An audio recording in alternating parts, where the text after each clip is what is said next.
And welcome back to Let's Play Fire Emblem Radiant Dawn with me, Pitmarthroy. In the last episode, we got started on this second half-desert, half-stone area map. We found Tauroneo's Zihark and Jill, or Zihark, however you want to pronounce it. And today we're going to finish this map, even though we're almost done here. We just got 2 mages. Everybody else, including the reinforcements, are gone.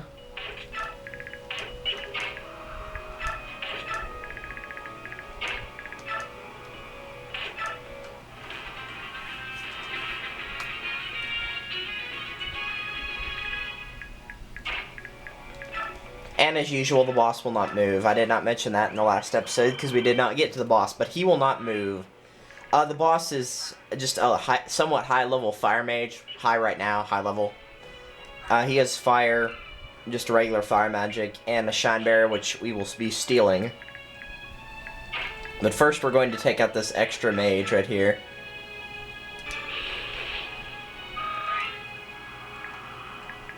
Now keep in mind, since they can have range of 2, you're going to want to attack him with projectiles if you don't want to get hit by the boss.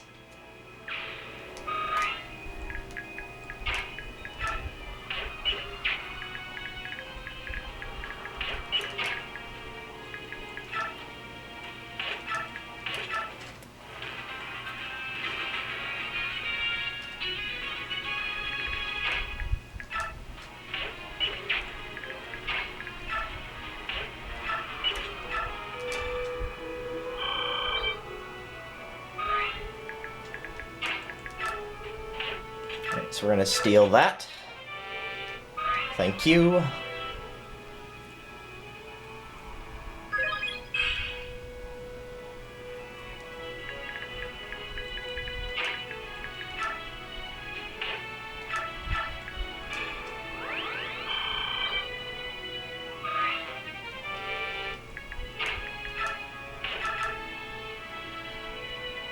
That'll work. Absurd! One must not meet failure against the tattered remnants of a conquered country. His opening quote's not that big a deal, so. Some of the opening and death quotes are pretty funny, but that one's not one of them.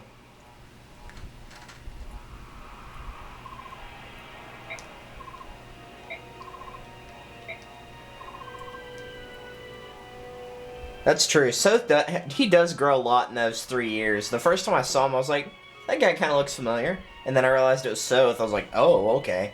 Most of the people look exactly the same, pretty much. Like Tauroneo, I mean, you know, they've got better, like, pixelation and everything, because it's on the Wii instead of the GameCube, and it's a newer game, but still. And then we have this guy, Isuka. If you remember him, he's actually in the last game as an enemy unit. He's the guy in the Twisted Tower, Chapter 28, and he's one of the guys that's guarding everything. And he's kind of crazy in the head, insane in the coconut. But he does mention the prince is here, and this guy is still crazy. Like, really crazy. What do you think you're doing? You can't just ignore me and start making decisions. These people are suspicious, very suspicious. You're Benyang spies, aren't you? Come now, tell the truth. Dude, we just killed everybody out here that those 3 didn't reach first. We're the Dawn Brigade, blah, blah, blah, blah. Are you the Silverhead Maiden? Excuse me. Should say it like Chugga Conroy. Excuse me? If he's watching this, I'm just kidding. I love your stuff. But it's just something you say a lot. And everybody's got something they say a lot. Is he touched in the head? Oh, he's very touched in the head. I'm a genius! No, you're just weird. You must beat the prince. Goddess help me, that man could try the patience of a stone. Indeed he could. And that frame was not skipping ahead, by the way. Trust me, I know it wasn't skipping ahead. I remember that quote. And here we have Pelleas, but we're not going to get into that. Basically, he puts Makai in charge of this little liberation army. I can't believe you. Why are you so angry about this? You have to ask. You know we can't live in the public eye. Doing something that will make you stand out. It's not like you. When we were separated, you changed and I changed too. I wanted to protect our people. So much that you risk your life, yes. Prince Pelleas cherishes the same wish that I do. Deep in his heart, he wants to save Dan. And you don't hear that voice we spoke of, the one that warns you of impending danger. It's alright. The visions I see before us are spreading with hope. I won't resist anyone, but let me just say one thing. What? I will protect you. I know that. Why do you think you need to say it? I just want to make sure you knew.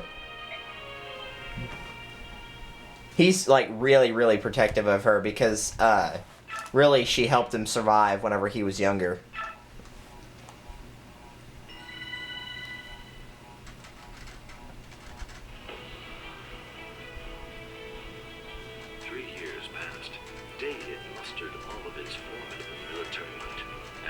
Through neighboring Crimea in a sudden invasion.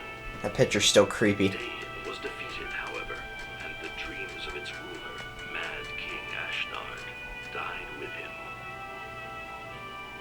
Ashnard's son, Pelleas, possesses a... And for the record, he's right. Pelleas is nothing like his dad at all.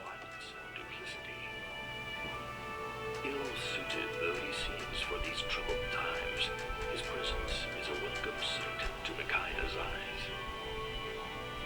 Pelleas, declared rightful heir to the throne, finds his name becoming a rallying cry for Daein.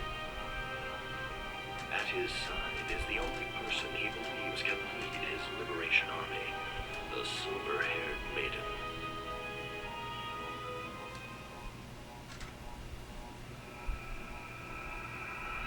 Chapter 6, Raise the Standard. I remember somebody asked me once, it's like, well, why of all people would it have to be Pelleas and Micaiah leading the army?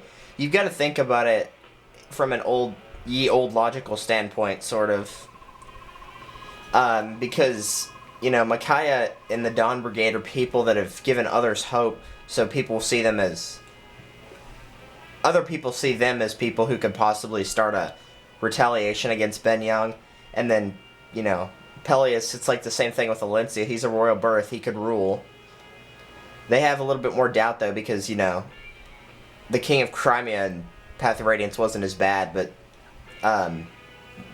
Ashnard was crazy, but Pelleas isn't. Assembling is forbidden. All violators will be punished immediately. Assembling? We were just talking around the well. Silence! No excuses! Ah!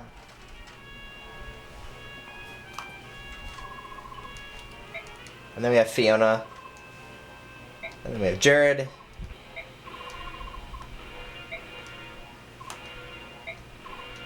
So she is a Knight of Murata, which is just a certain town.